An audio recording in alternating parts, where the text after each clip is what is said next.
Go. You're on. I think we all know that they know whether we are from away or from here. I remember when I moved here and got asked the question, are you from away? I decided to come up with 3 answers. Because you know how I am. A simple yes or no doesn't work for me. So I said, well, first of all, before there was ever a bridge that connected this island, my mother was born in Blue Hill. And I'm sure that if they could have gotten over to the Holy Land, they would have. But they had been to the mountaintop. And they had seen the glory that this place is, I'm sure. And that my grandmother was a nurse, private duty home nurse in Blue Hill. And I can take you to the house and point to the room where my mother was born. Well, when they got that answer, they were pretty much satisfied that, well, it really wasn't my grandparents' fault that there wasn't a bridge, so, okay, it was okay for me to be here. The second answer, if they pressed me, was I said, well, I cannot help it. My family was all from Maine, but it is not my fault that in the early 1800s, that Maine separated itself from the Commonwealth of Massachusetts. And so I was born in Massachusetts, which was really supposed to be part of Maine. You know, I have feelings about this away stuff, right? And then for those who used to come into the bookstore, because they were wannabes. They want to be from here. And all of that mess. I would pull off of the shelf Somerset Maugham's book, The Moon in Sixpence, chapter 50, and I would read these words from Somerset Maugham's novel. He says, quote, I have an idea that some men are born out of their due place. Accident has cast them amid certain surroundings, but they have always a nostalgia for the home they know not. Some of you from away are going to just love me after this reading. They are strangers in their birthplace.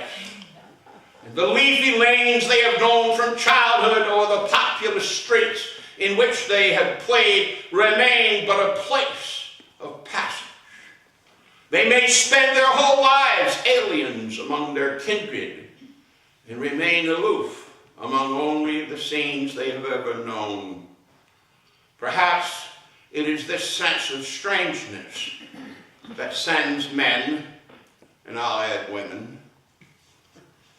far and wide in the search of something permanent to which they may attach themselves. Some deep-rooted atavism urges the wanderer back to lands which his ancestors left in the dim beginnings of history. Sometimes a man hits upon a place to which he mysteriously feels he belongs. Here is the home he sought, and he will settle amid scenes that he has never seen before, among men he has never known as though they were familiar to him from his birth. Here, at last, he finds rest.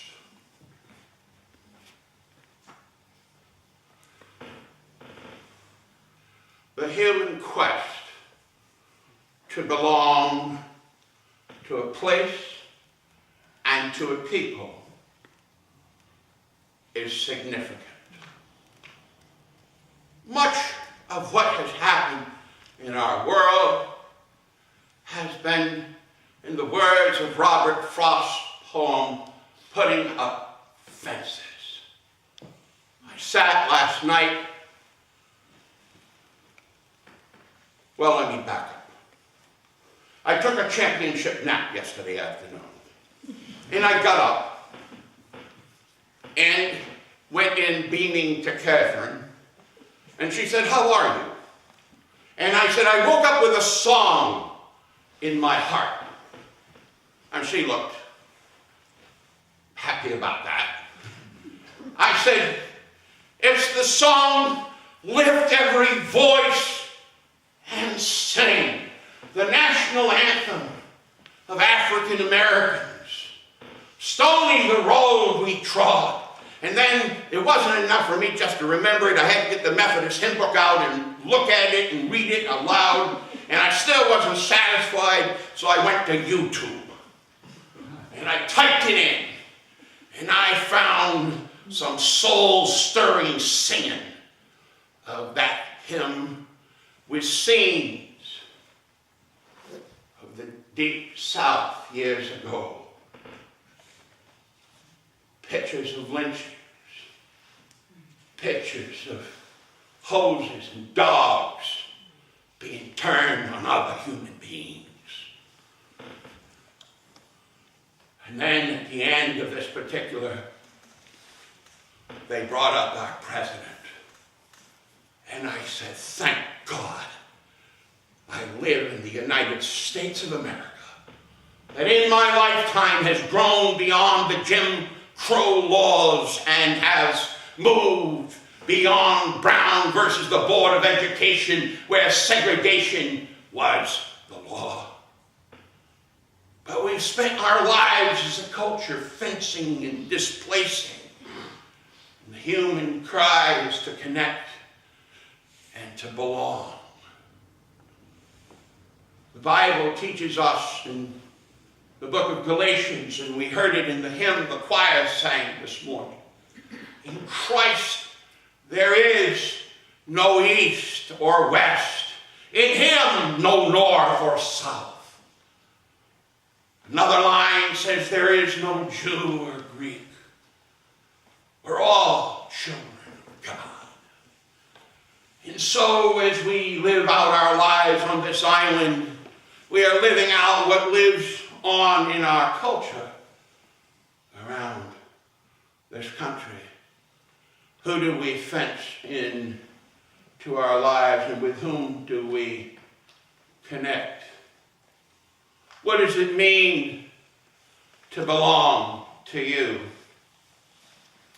What does it mean to feel the earthy rootedness of the family tree? It may not be the one that you grew up with, but the ones that you have acquired along the way. The sense of connection, the sense and hope of longing. Is that not what the church is to be? Is a place where, in the words of St. Paul in his letter to the Ephesians, that we be no more strangers and sojourners, but fellow citizens in the house of God, where we are all the same. I was reading yesterday. I was at the Causeway Beach. I had a great chair.